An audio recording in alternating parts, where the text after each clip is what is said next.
नमस्कार। आज छोट ब्लॉग को आपण बहुत सारा स्वागत। आज देखो संध्या रोचे आम गाँव में भोजी तो आम समस्ते चलू बर्तमान भोजी खावाई। भोजी खावाई तो बहुत मजा लगे। नुआ बोहू को देखार मजा, नुआ पुओ बोहू सजबाज हो छिड़ा होता देखार मजा, लोक गहली खाइबार मजा तो आहरी अलग।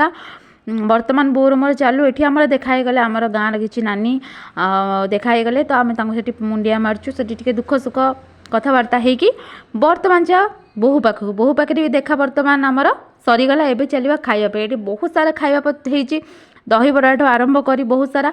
बाकी मोर सन साधा खाइबार जोग थिला तो से साधा मु खाऊची ये ना एमती भी माछ होता सब प्रकार आइटम होता तो भोजी रे खाइबार मजाटा ही किसी अलग था। ये बहुत प्रकार आइटम होता आम पेटे खाई बर्तमान भोजी विदाय नबू। तो एबे भोजी देखो खीरी होती, जलेबी होती, सब प्रकार होती खाइबा। तो आमे चालू बर्तमान